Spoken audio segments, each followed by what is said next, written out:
Well, welcome everyone to today's Detect.sh podcast. If you're new to us, we're a community of people focused on open problem detection and resolution in our software applications. And I'm your host, Tony Meehan. I'm the CTO and co-founder of Prequel.dev. And today I'm very excited to be joined by Denis Bakhvalov, the Perf Ninja, as he's known. He started his programming job in 2008, and he spent most of his career optimizing CPU and software performance. He's a performance engineer at Intel.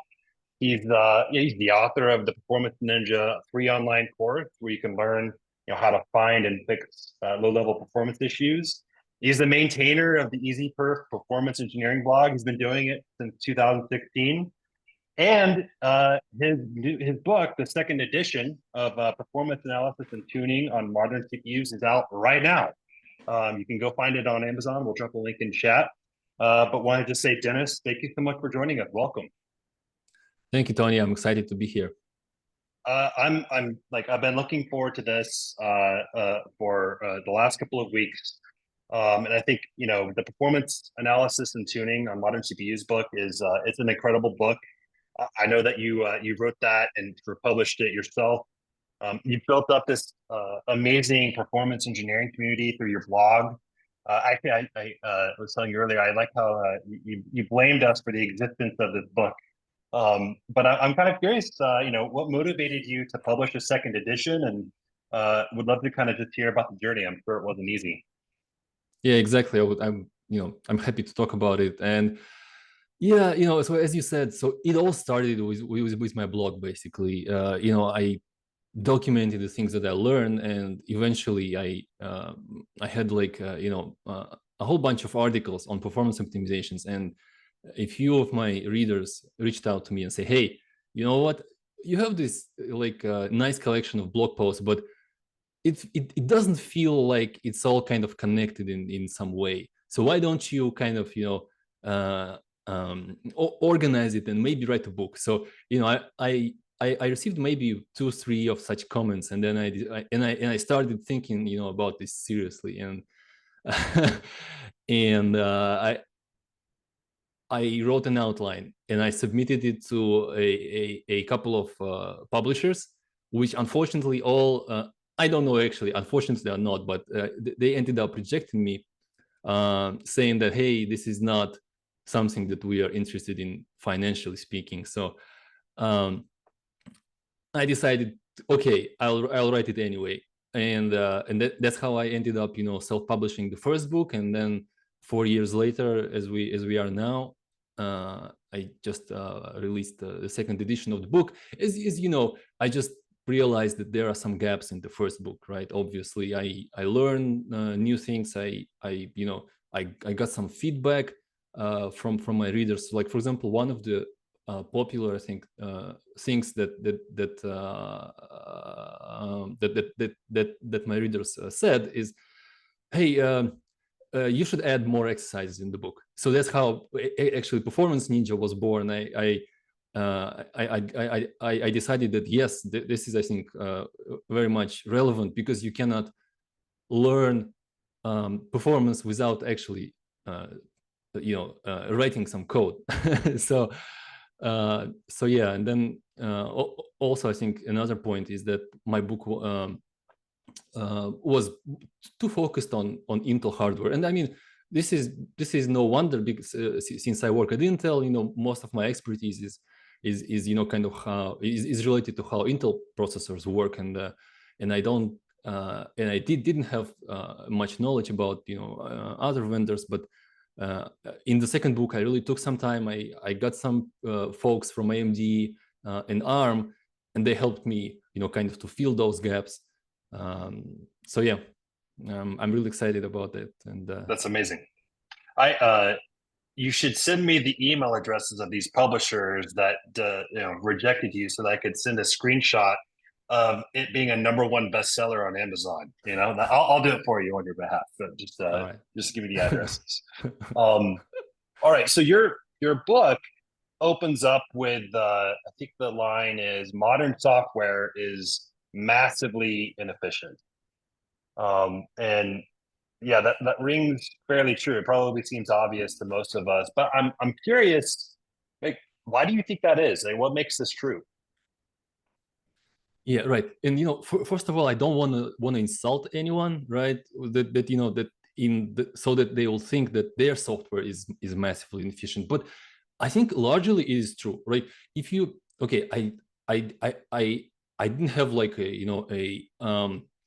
rigorous study, right? I didn't conduct rigorous study, but I think if you look at the like average what runs in a typical public cloud, you will find a lot of garbage unoptimized code. And again, I'm sorry, I don't want mean to insult anyone, and I think it happens for multiple reasons, right? um the most kind of funny, obvious, and maybe even boring reason, but it's just people, it's just so much easier to like to run just say make, and it will build the software for you, right? And you don't care what it I mean what code is actually being generated, right? It's just generate something, right, that runs in the public cloud. And typically it will use like GCC02, which is not really we should say an extremely optimized code, right? GCC02 is a most basic, it's the most popular, of course, optimization level that you will use. But again, opportunities are significant, right? So um and like languages like Python, Java, again, I don't want to insult anyone, but they add to this, they have their own performance tags, right? Obviously. And you don't necessarily would spend your efforts on rewriting everything in C or C++, right? Again, I totally understand, but that just doesn't mean that just doesn't make software efficient, right? If that makes sense. So um Yeah, and I think one thing that I often think about, and as a engineering manager working with my product managers, it was the incentives aren't always aligned for developers to optimize their time to performance optimization. A lot of the time, it's we have these customers that need these features. In order to make sure that we can get those deals through the line by the quarter, we got to work on these features, and that often means, well, that's not performing really well, so let's just add some more nodes to the cluster and hope that kind of covers it up a little bit longer. I understand why it happens. I don't think it's because of laziness. I think it's maybe because it's just the incentives aren't aligned. And I don't know. I actually, one of the things I love about your blog is that you're constantly talking about new tools or techniques or things that people can be aware of that they could bring into their kind of engineering kind of routine so that they actually could start taking kind of like a bite out of these problems. Because a lot of the time it's just education and knowledge and knowing what you can do. So I mean, I think that makes perfect sense. yeah, right, exactly. So maybe to add to that is that i I think that performance engineering, what it feels to me, it actually became kind of mainstream, right? Because it used to be a nerdy niche, right? Like a topic that is only kind of interesting to like nerds, right? That that are willing to spend hours digging into some stuff. So now I think it kind of it becomes mainstream once companies realize the impact their inefficient software makes on their bottom line, right? If that makes sense. Because in the past, all the costs were covered by users, right? All the computing costs were covered by users because the software, was running on their hardware, on their computers. So now, when you have to pay your cloud bills, you start thinking about how efficiently your software runs, right? Yep. Yep. Oh, exactly. Yeah. The monthly bill comes from your cloud provider. Yeah, you're going to care a lot about more of Yeah. your performance. Yep. All right. Well, another thing that I'm kind of curious to hear you talk about. I think you in your book, somewhere maybe in your blog, you talk about almost like a dopamine hit that you can get by working on optimization tasks. And I'm just curious to hear you describe what makes performance engineering so much fun. Yeah, that's a wonderful question. And I don't know, to me it always it always felt like I accomplished something. Even like that I'm there was some magic in it, right? Because when you optimize from a program from 10 seconds down to just like, let's say, 1 second, I don't know, this is just a great feeling, of being proud of yourself. You accomplished something, you really cracked the box, if that makes sense, right? Because oftentimes performance problems are kind of hard, kind of complicated. Before you find one way to optimize your code, you actually find hundred of ways how you can slow down your program. So in the process, you of course learn a ton of things, a ton of how the operating system works, how the CPU internals, and yada yada yada. Yeah, I think of it very similarly.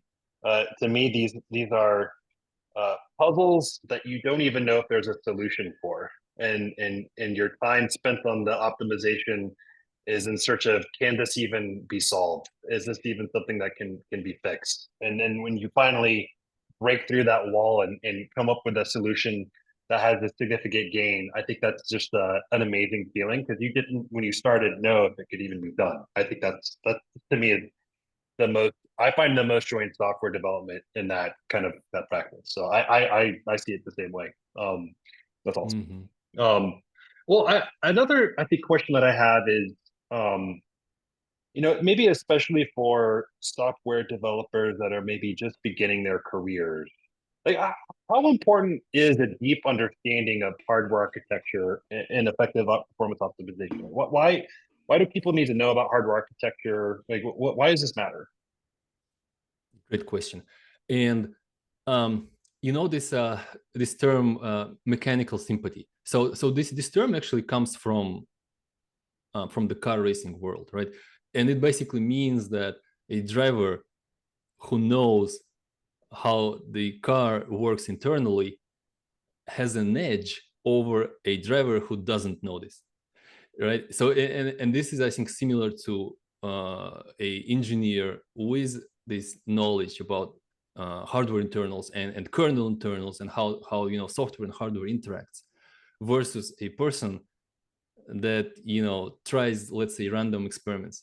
So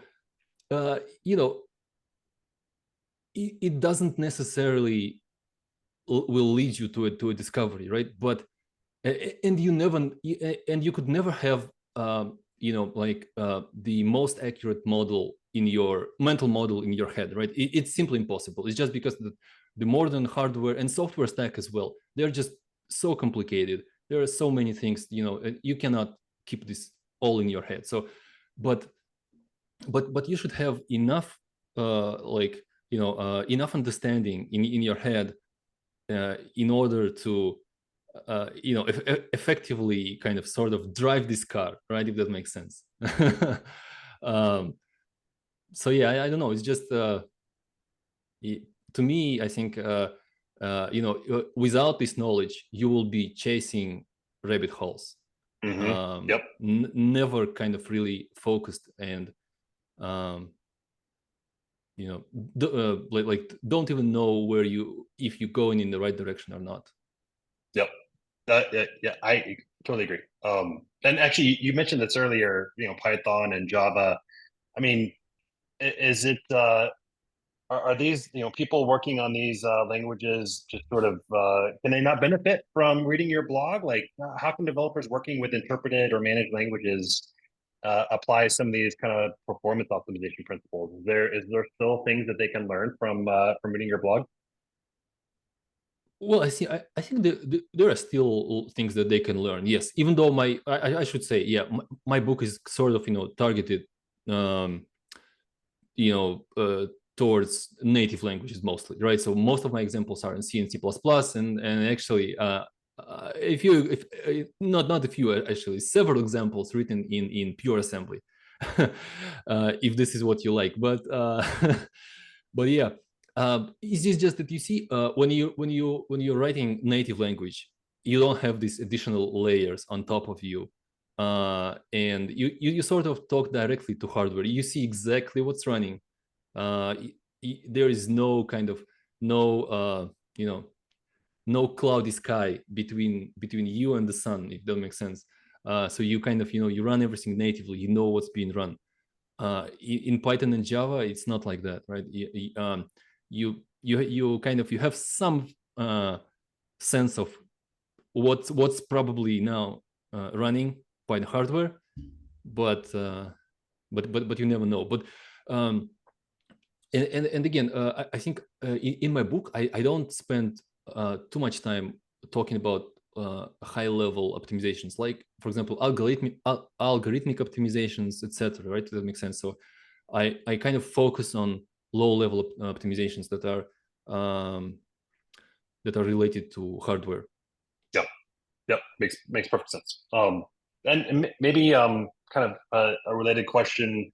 I grew up writing C and assembly, and there'd definitely be times where to do some kind of performance optimization, uh, the code would sort of be very hard to read. And I remember maybe a year later coming back to that code, maybe it wasn't well commented, and sort of wondering what the heck am I doing here?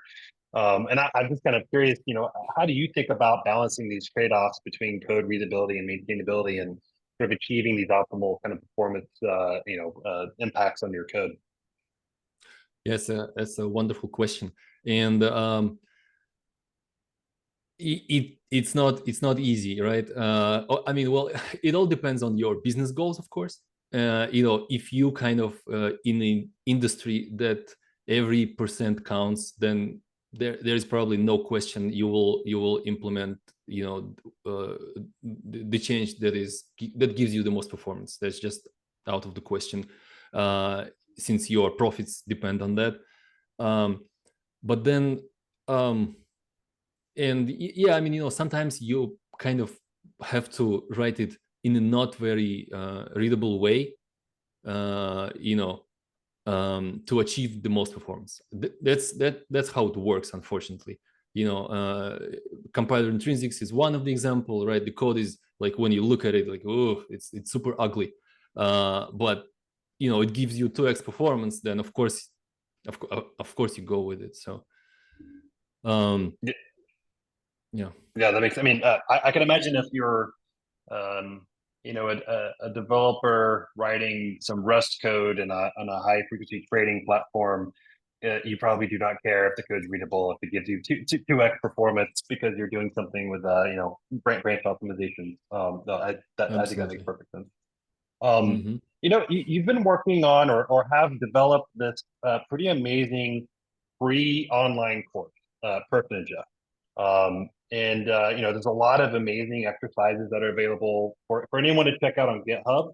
And you've done this and built this out kind of in your free time over the years, which is kind of incredible. In fact, actually, people can continue to support you through, GitHub sponsors, Patreon, or PayPal. I'll drop a link to the GitHub repository in chat so folks can check it out if they don't know. I'm assuming most people listening to this have seen it, but if not, you need to check it out. But I'm curious, maybe in your time interacting with people that have taken this course, are there some common misconceptions that developers have maybe in the beginning about performance? Are there trends or common mistakes that developers can make or overlook sometimes?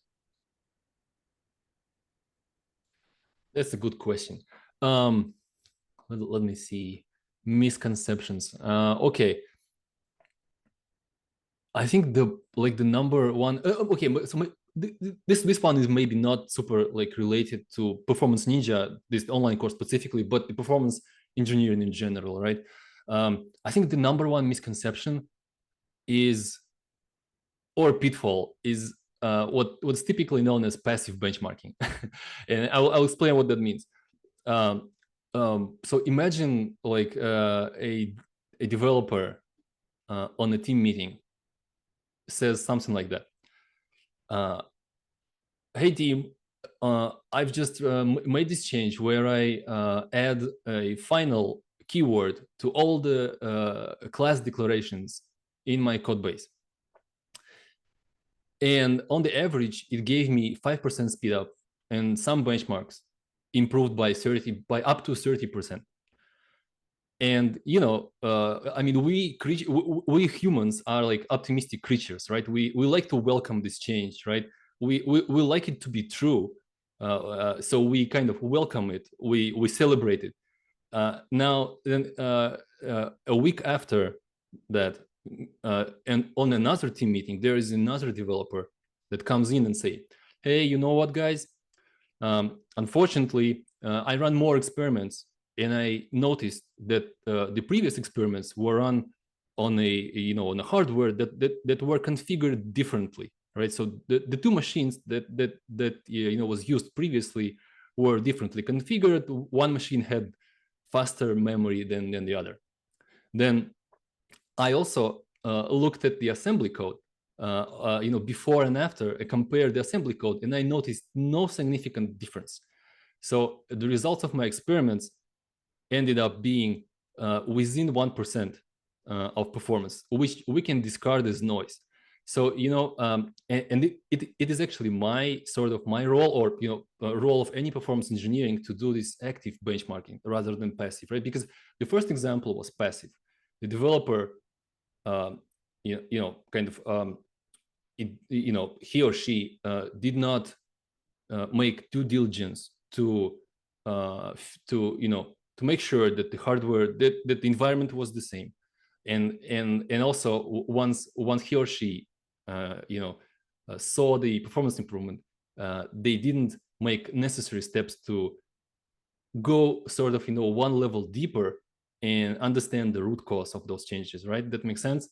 So now compare with the second developer, who actually took some effort and looked into the assembly, and really, like, confirmed why there is no performance change. And that's because the generated code is the same, right? So how do you expect any performance gains from the similar, from the similar code? So so this is, I think, like, the number one kind of performance trap. And unfortunately, there are countless blog articles that claim certain performance, that present benchmarking results without really like digging into the bottom line, right? I So think this is, I think. Yeah, sorry, go ahead. I was just this is something that I felt like it rings true to me, not just from a performance engineering perspective. It's sort of this the difference between getting a result and feeling like it's good, and sort of like we did it. And the difference between that and the additional, almost kind of insanity level kind of work you have to do to understand why. Like, oftentimes that takes a lot more tenacity and overcoming some challenges to get to that explanation, that I think most people are sort of, I'm not going to do that work, because that's just you'd have to be a crazy person to go and spend that much time to understand that. But I think that's like, I think I've noticed, not only in performance optimization, but just finding problems, explanations for problems to begin with. Often you'll see sort of this optimized sort of thinking of like, this is probably it. But then you actually go dig in, like, well, wait a minute, there's actually more going on here that explains the root cause, and sort of understanding that why. I feel like, yes, I see the same thing. That sort of is what differentiates maybe that someone that's just starting out versus someone that's been there, has been hurt by that so many times, that they think, hey, we need the explanation before we can say we've done it. So I think that's like a wonderful explanation. That makes perfect sense to me. Yeah, so Yeah. many times. And if it is how do I say, if it is too good to be true, it certainly is, right? And there is this quote from John Outerhurst. Is he wrote this paper called always go one level deeper, something like that is the title. And he actually wrote that performance results should be considered guilty until proven otherwise. And somebody's calling me. So. Yeah. That's pretty good. Yeah. Well, another question I have for you is just taking a step back, and I'm sure it's evolved over time. But when you're hunting or performance problems. What is your typical diagnostic process? Sort of what's your workflow?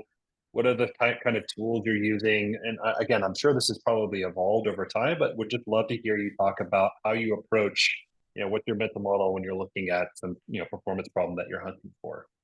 Mm-hmm. Yeah, unfortunately, performance engineering is it's not easy. There is no predefined algorithm, no kind of no steps that you should follow. You should always kind of sort of reinvent it every time, unfortunately. But I can give some maybe general guidelines of how do I approach it. I think it all kind of depends on well, it obviously depends on what problem I'm trying to solve, but I think I always kind of start with just let's say I'm opening like a new program, right? I'm benchmarking some new application that I've never seen before. It happens quite frequently in my job. So I think the first thing that I do, I'm trying to, well, in performance engineering, like once you understand the bottlenecks or the performance bottlenecks, I think you are like more than halfway through actually. So, but it is also like the hardest thing in performance engineering, unfortunately. So, like you have to really understand what is limiting the performance of the benchmark, because once you know it, it sort of gives you which way you should go next.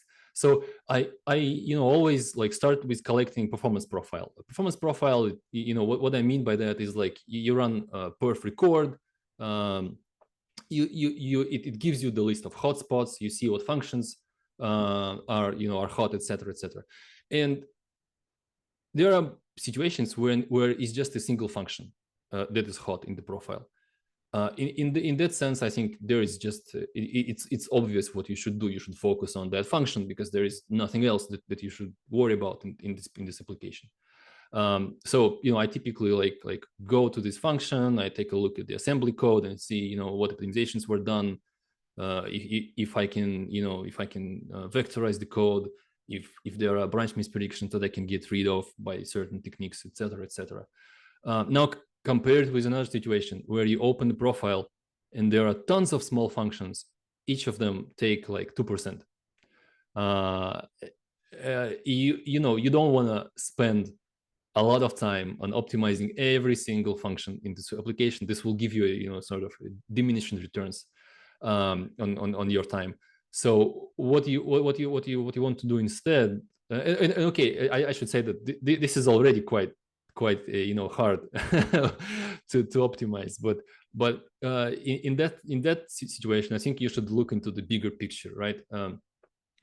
You can go and collect some performance metrics because again, one function, just you take any function from this workload and it's not representative of the whole workload, right? So you need to look at it from the sort of 1,000 feet view to figure out if there's anything you can do. And oftentimes, for example, if you find out that okay, I looked at the performance metrics and I see that, for example, this application has a large code base. Let's say there is just megabytes and megabytes of code. You can, for example, like use huge pages maybe, or apply profile guide optimizations. So you see, it's kind of different set of techniques that you use for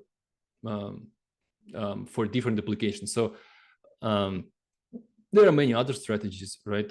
You can, for example, go from a different angle, and you can say, okay, let me look at the performance optimization reports. I'm not advocating, because this is also kind of not a doesn't work always, but sometimes it can work. So I don't know if that answers your question, Tony, but feel free to to ask more questions. No, I think that's I love hearing how people with, especially with your expertise and kind of experience working on these problems, how you approach a new one. I think it's always fascinating to hear like your approach and the type of tools you're using. Actually, I was kind of curious. What are you using for your disassembler? An Intel compiler thing? Is it objdump, Idra? What's the tool there that you like to use kind of in your tool belt for looking at disassembled code? Yeah. Well, since I work at Intel, I kind of have to use Intel vTune. I'm not saying that I don't like it. It's a great tool, and this is well, I mean, well, to be honest, this is my go-to tool. Mhm. And but sometimes Linux perf is more easier because it's just available on every Linux distribution. So I don't need to install anything. I just type sudo apt install, and I have this perf on my machine.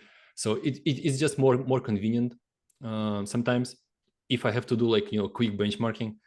Um, well, sometimes Intel vTune only works on Intel, obviously. So for AMD machine, for AMD based machine, you will use AMD uProf, which is their tool. For Apple silicon, you will use Apple Xcode Instruments, their own tool. So it's each of those tools, they have their own graphical interface. So you kind of have to develop this workflow of how you are using this tool before you actually start being effective with using those tools. Yep, that's awesome. Well, I think cache performance definitely a recurring theme in your blog, obviously in your book, and maybe especially again for me, folks listening that haven't spent maybe any time worrying about cache optimizations. What are some common cache related issues that developers can overlook, and how can they address them? And maybe we can begin with sort of a description of what are the problems of cache performance. What are the things that people have to kind of worry about when they're designing their structs and their sort of the structures of the objects that they're manipulating in the data. Yeah, absolutely. No, this is I think a such important topic, and this is just so consequential to performance, especially in modern days, where a cache miss is considered a like a really long time from a CPU perspective, right? Just to give you like some numbers, like L1 cache is like 4 cycles, which is about 1 nanosecond. Now L2 cache miss or L2 cache access is about 11 nanoseconds. L3 cache is about 20 nanoseconds. Now, if you go all the way down to memory, it goes, like 80 nanoseconds, and in client processors, and if you go at server processors, that will be like 150 nanoseconds. So, it's like more than 300 cycles, 400 cycles. We're talking about hundreds of cycles if you miss in last level cache. So in this time frame, a CPU could have execute about 1,000 simple operations like addition, subtraction, etc., jumps, compares, whatever. So from compiler perspective, I'm sorry, from a CPU perspective, you can go grab a coffee if you missing caches. So now, what are some techniques? Obviously, yeah, of course, data structure is just a very important. It's crucial how you organize your data layout, right? And how do you access this data? Because modern processors, they have their internal prefetchers that look ahead, always look ahead, and try to bring in the data that they think that you will use in the soon. So if you start accessing your data randomly, or what it seems to be random to a CPU, you will obviously get a lot of cache misses. So it's important to organize your data in a sequential way, or perform sort of strided accesses. Strided is when you access, let's say, every fourth element, or every eighth element. So yeah, I think this is like this is the number one one rule. Then you should pay attention to which containers you are using, right? But again, this is maybe like more of a high level topic, and I don't spend too much time in the book actually talking about this, because this is like I hope such a this should be known to every developer. What are the problems with linked list? What are the problems with binary trees? How you can make them flat, and not jump through the memory every time. So etc. etc. I won't spend too much time on it. I want to maybe focus on data layout, because there are techniques like you should think about how effectively you are utilizing your cache. For example, you can pack your data. You can make it more compact. You can eliminate some. Well, obviously, you should eliminate unused fields in your data structures. Etc. etc. I have like a whole chapter basically on all of those techniques. So in case you want to look at it, yeah.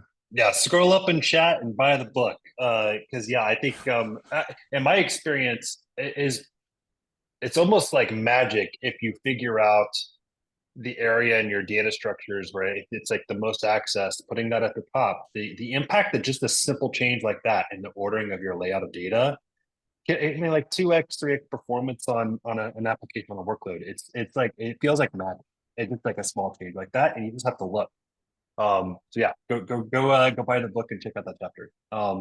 There's another. I think it's obviously important to understand, CPU microarchitectures and the sort of different pipelines and how this thing works. And branching to me is like one of the most fascinating parts of the CPU control flow. And sort of, I just find this topic fascinating. And actually, one of my favorite things about the MIPS architecture, which maybe isn't as widely adopted now with ARM and others, but they sort of had this concept of they would execute instructions in a pipeline and try to achieve as much parallelization as they could, and so they had this delayed branch lock, where the CPU would always execute the instruction after a branch, whether or not the branch was taken. And again, sort of my background, when you're writing an exploit for a vulnerability and you need some ROP gadget on that next instruction, you can't use that address because it has a null byte or something. Sort of learning that you could reference the address before it if it was a branch, because it would get executed. Just again, felt like this magic in the architecture. I think it's a fascinating topic, the sort of branches, and it's really important, obviously, from a performance perspective, right? A lot of work's gone into CPU performance around branches and predicting them. And so I was kind of curious, can you talk a bit about speculative execution and why is it important to look for branch mispredictions, and generally why is it important to understand speculative execution? Absolutely. Yeah, I'll try to make it short, just in the sake of time. But yeah, I think so. Just to kind of paint you a picture, right? So modern CPUs like routinely predict 98% 98% plus of all the branch outcomes correctly, right? So you can just, I think, like you should at least like appreciate it, how good they are at at predicting your branches in the program, right? So they are exceptionally good at it. Except that there are of course cases where they could not, and otherwise my book again would not exist. But anyway, so you can I think like it is extremely hard to write a micro benchmark that will experience a 50% misprediction rate. Okay, well, okay, maybe not extremely hard for people who who kind of do this reverse engineering stuff. For them it's probably easy, but for as an average person, as an average developer, I think it will take you a couple of hours before you get it right. So you can just like you can have a sense of feeling how how good they are at predicting. That they can remember. And by the way, branch prediction is actually based on caching. So it's like a giant tables of history of previous outcomes. So you not only and you not only look at the previous branch outcomes for your if or else condition, you also correlate it with other branches that are, let's say you have two if and else conditions. So you can sort of, you can sort of see patterns in how if you take the first branch, what will happen with the second branch. So you will start noticing patterns, and CPU is exceptionally good at it. So yeah, but what are the cases where CPU is helpless? If you execute like random, if the branch is truly random from a CPU perspective, for example, if you will generate a random number between 0 and 100 and you will compare it with 50, if it is less than 50, that is obviously it's like a coin flip. So and the CPU branch prediction will help you with that if the branch is truly helpful. And there are techniques how you can avoid generating a branch. And now I remember that you asked me to talk about speculative execution, but and I completely started and answering some different questions. But speculative execution is the thing that allows you. It allows the processor speculate on what will be the outcome of the branch and go ahead and start doing things, assuming that the branch will resolve in a certain way. Yeah. And I think this is with the eye on the clock. I think we'll maybe ask a couple more questions and then would love to open it up to the folks that we have on the call. But I think it's remarkable to think about all of the investments that has been made in compilers and in CPU architectures to improve optimization, like speculative execution.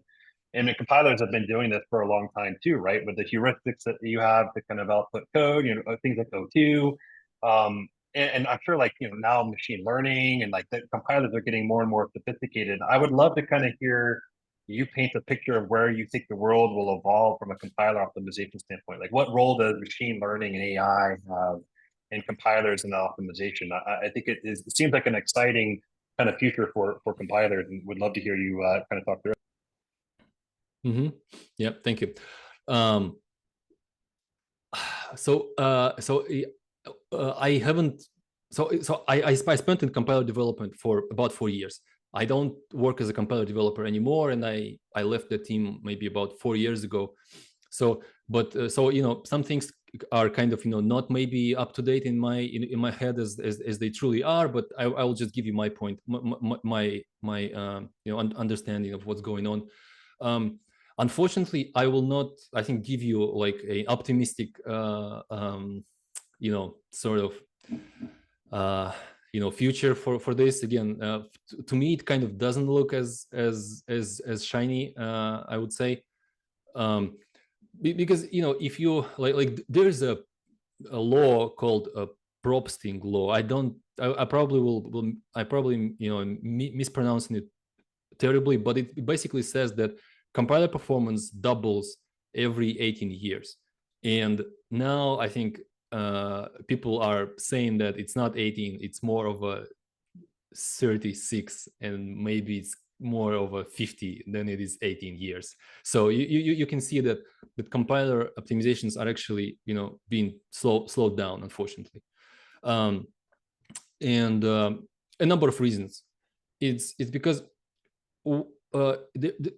there is a class of optimizations that is easy for humans but extremely hard for compilers, right? For example, take this optimization where you remove an unused field from a data structure. I mean, it's super simple, right? From human perspective, you just remove an unused variable from your data structure. What could be simple? It's not so easy for compilers. They have to be absolutely sure, 100% sure that it will not break your program. Because what if you read some data from memory? If you will change the layout, you will read garbage from the memory. So you see, it's not easy, and so this class of optimizations, I think, is usually referred to as heroic optimizations. Some compilers, had done that in the past, but not many. Like, for example, if you take mainstream GCC and LVM compilers, they don't attempt to do any of those things. They kind of stay at more classic optimizations where they don't try to make heroic optimizations, if that makes sense. But another example is, I think, vectorization. Many times, and I've done that many times myself. You can write a code with intrinsics that will be much faster than what compiler can produce for you. Some people don't even believe in auto vectorization, right? So auto vectorization is when compiler generates SIMD code, vectorized code for you automatically, right? It's super convenient. You don't have to do anything. It will just automatically generate it for you. Unfortunately, there are many problems with this approach. So I know many kind of respectful people that just don't believe in auto vectorization. They say, yes, it's nice, but it doesn't work. So they prefer to write it, everything explicit. They say, I don't want to rely necessarily on the compiler because I don't have a mean to guarantee that it will happen, right? And in certain cases, in certain type of applications, you want to have this guarantee that the certain optimization will happen. But unfortunately, like languages like C and C++, they just don't have a way for you to tell that, or maybe a way to enforce a certain optimization. You can give a hint, but not a way to. But there is no way to enforce certain things. Yeah. So we're going to be stuck writing assembly code for a long time. Is this what I'm hearing?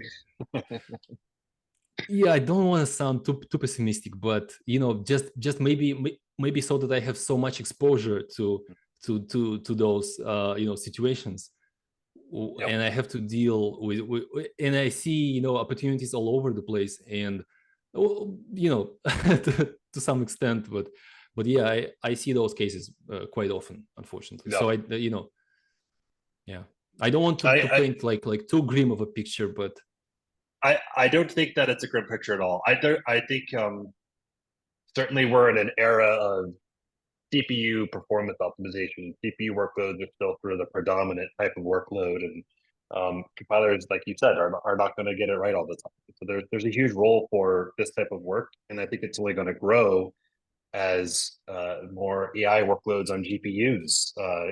There's data center popping up, every day now. Actually, I'm kind of curious, just from your perspective, you mentioned SIMD instructions. That kind of got me thinking of sort of the data flow optimizations that you can kind of do in GPUs. It kind of feels like we've done so much in CPU performance optimization. There's so many tools and techniques, but it kind of feels like AI workloads are still maybe far behind in terms of tooling and educational content. And I'm just kind of curious, is this something that you thought about? Like, what does the world look like 10 years from now as more people are, executing workloads and GPUs with a lot of sort of data flow issues and there's like no control flow? I'm just kind of curious, what's that world look like?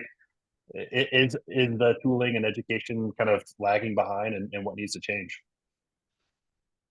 That's a good question. I'm not an expert on GPU performance, unfortunately. I would actually, what, the question that you asked, I would love to know the answer myself. But I can maybe I can speak a little bit about the CPU tooling, maybe because, well, AI workloads run as well on CPUs and and NPUs. But from tooling, yeah, I think, and the type of optimizations that we usually do,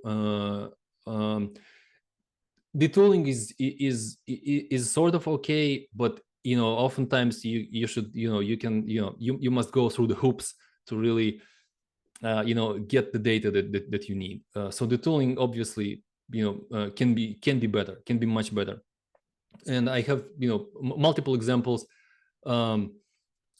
I can maybe talk to some of them about them. All right, I would like to have a better visualizations, for example, for data dependencies, for data flow dependencies. It's not currently happening. Profiling tool like Linux Perf or Intel Vision will not show you what is the critical dependency chain in your code. But also things like I lost my thoughts. Sorry. Well, I was just thinking about that. I mean, we've talked about this in the past too, like from just understanding data flow bottlenecks, like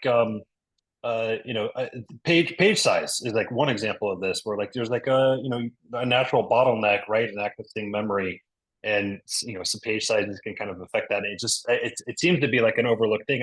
I actually Linux may be making some changes to the page size defaults, or some changes that are coming up soon that maybe would help here. But yeah, I think the data flow aspects of understanding performance impacts is sort of underserved. Page size being one of them in some operating systems. That makes perfect sense. I'll ask one last question, then we'll open it up to questions from the group here. And sort of opening it up here, like what advice would you offer to developers who are just starting out in performance optimization? Well, this one is easy. It's just, I think, practice. If you're working on on your application, like if you're employed and you have your application that you're working on daily, just work with this application, right? Try to profile it, try to try to identify what are the bottlenecks. Is it the cache misses, or memory bandwidth that you are impacted by? Is it you have a lot of branch mispredictions, or is it like compute bound? What is limiting the performance of your application? Try to understand that, and then try to just try to improve application of your performance, and see how it goes. Yeah, that's the best advice I think that you could possibly give, probably to any field, but definitely for this one. All right, so there's some questions here in the Q&A. So if you're on the call and you would like to ask Denis a question, you can just pull up the Q&A button in the Zoom call and ask your question there. And so I'm not going to be able to get to all of them, but we'll try our best here. So here's one on just around x86 knowledge in a few years, and basically, is it time to start learning ARM? Is everything going to be ARM next year? Have we missed the boat? I'm just kind of curious from your perspective. In the last couple of years, obviously seeing more ARM CPUs out there for Macs and et cetera. Even cloud workloads, Graviton. I'm just kind of curious. What's your where do you see x86 playing a role in a couple of years? Is it time to switch over to ARM? Honestly, I have no idea, and well, I should say that obviously I'm an employee of Intel, and but in any way my opinion represents the opinion of the whole company, right? Of course. And I'm sort of biased here, right? I would obviously wish x86 to succeed, although I acknowledge that ARM processors are getting much better, and we have more process. We have more good CPUs coming from Qualcomm, for example, and Nvidia as well. So where it will go, I honestly have no idea. We have also RISC-V on the horizon. That's another challenger. So yeah, a lot of exciting things coming. That's for sure. That's not boring. So here's another one. Just as a manager of a software engineering team, how do you think about organizing a team or organizing their incentive to ensure kind of regular performance reviews and improvements? How can you best quantify the potential impact before and after execution of performance in engineering projects? So I guess the question is sort of around, if you could build your own performance engineering team or organization, or think of just an average development team and how to get them to incentivize sort of caring about these problems. Like, how would you approach that? Well, so I mean, first of all, you should have an automated performance benchmarking system. That's, I think, like the number one step, and you should track performance daily, if not more frequently than that. Maybe even like you should make some pre-commit hooks that will benchmark performance.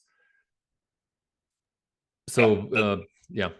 That's a very good recommendation. And it's it's a bite-sized, achievable thing that you can start doing today. That doesn't take a lot of arguing and discussion. It's sort of a straightforward thing to do. That's actually really good. It's kind of a funny comment in here on whether or not you're working with Brendan Gregg. I was going to.